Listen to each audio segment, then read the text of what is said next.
सोचिए, एक बेहद निर्मम कत्ल और मुख्य आरोपी कोई और नहीं बल्कि खुद मृतक की पत्नी है। लेकिन कहानी में असली ट्विस्ट क्या है? 11 महीने बाद वो अचानक जेल से बाहर आ जाती है, किसी बेगुनाही के सबूत पर नहीं, बल्कि पुलिस की एक बहुत बहुत बड़ी और हैरान कर देने वाली गलती की वजह से। राजा रघुवंशी हत्याकांड का ये केस ना अपने आप में इतना खौफनाक और चौंकाने वाला है कि ये किसी को भी झकझोर कर रख दे।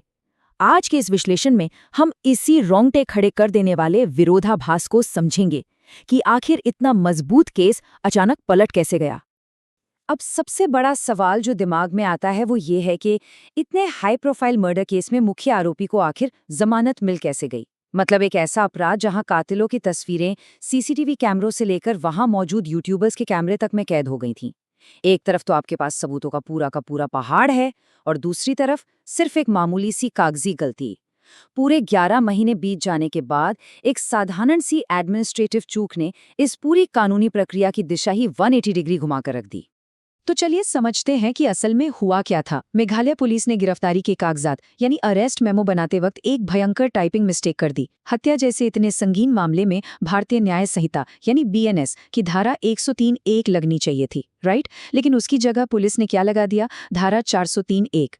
इसका सीधा सा मतलब ये हुआ कि आरोपी पर कत्ल का नहीं बल्कि संपत्ति के बेईमानी से गबन का आरोप दर्ज हो गया। सुनने में ये बस एक छोटी सी क्लरिकल मिस्टेक लगती है, लेकिन इसके जो नतीजे हुए वो बहुत भारी पड़ गए।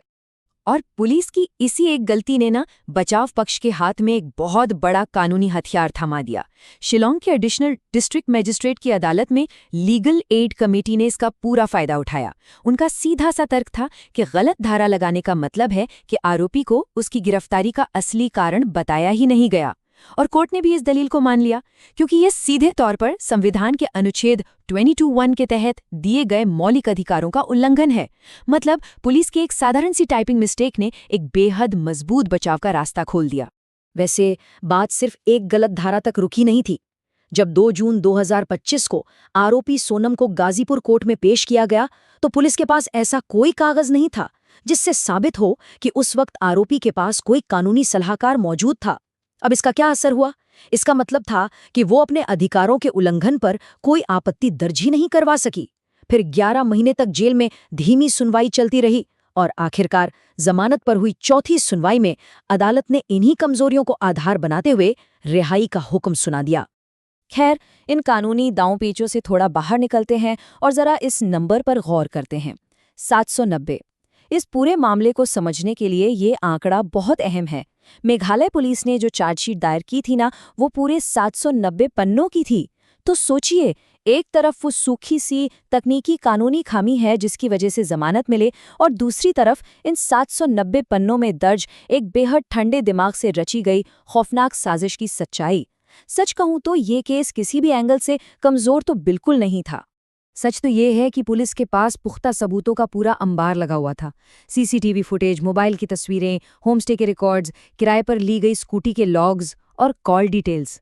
पुलिस ने इन सब का इस्तेमाल करके कातिलों के हर एक कदम को ट्रैक कर लिया था। अब सबूतों की इस लंबी लिस्ट को देखकर ये समझना और भी मुश्किल हो जाता है कि आखिर कैसे एक छोटी सी टाइपिंग मिस्टेक इतनी भारी मेहनत पर पानी फेर सकती है।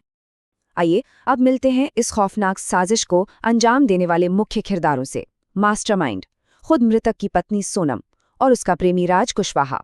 राज शिलोंग से दूर इंदौर में बैठा था, लेकिन फोन पर लगातार सब कुछ गाइड कर रहा था। इन दोनों ने इस कत्ल के लिए 3 लोगों को हायर किया।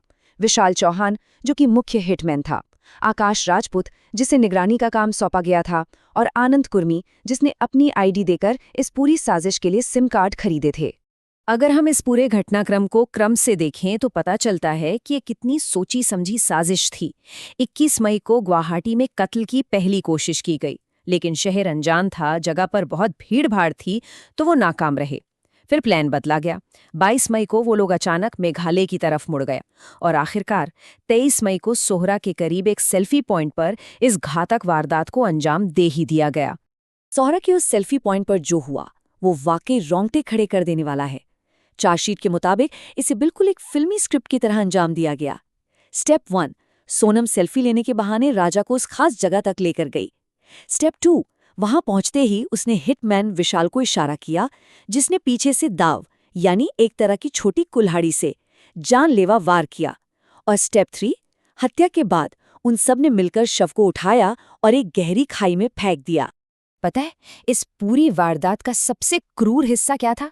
जब पहले वार के बाद पीड़ित दर्द से तड़प रहा था, चीख रहा था, तो मास्टरमाइंड खून देखकर वहां से दूर चली गई। चीखों से बचने के लिए वो दूर पीठ फेर कर खड़ी रही। लेकिन जैसे ही चीखें शांत हुईं, वो वापस लौटी। क्यों?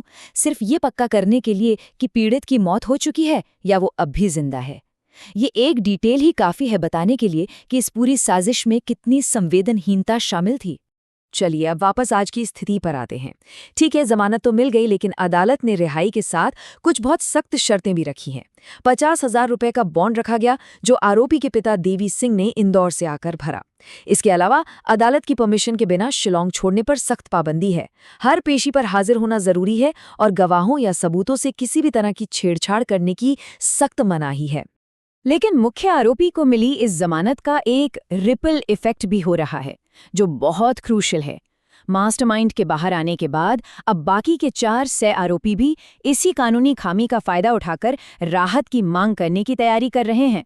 और दूसरी तरफ पीड़ित का परिवार इंसाफ के लिए दर-दर भटक रहा है। मृतक का भाई इस फैसले को हाईकोर्ट में चुनौती देने की तैयारी कर रहा है और बुरी तरह टूट चुकी मां अब इतने महीनों बाद इस केस की सीबीआई जांच की मांग कर रही है। और यही बात हमें आज के सबसे बड़े और चुभने वाले सवाल पर लाकर खड़ा कर देती है। एक तरफ ठंडे दिमाग से रची गई खौफनाक साजिश और 790 पन्नों के ठोस सबूतों का पुलिंदा है, और दूसरी तरफ एक मामूली सी कागजी गलती जिसने पूरी कानूनी प्रक्रिया को ही सवालों के घेरे में ला दिया है। तो क्या अंत में न्याय की जीत होगी, या फिर सिस्टम की एक छोटी सी टाइपिंग मिस्टेक हमेशा के लिए इस भयंकर केस की पहचान बन जाएगी? ये एक ऐसा सवाल है जो सच में सोचने पर मजबूर कर देता है कि हमारी न्याय प्रणाली कितनी नाजुक हो सकती है। आज की इस चर्चा में हमारे साथ जुड़ने के लिए बहुत बहुत शुक्रिया।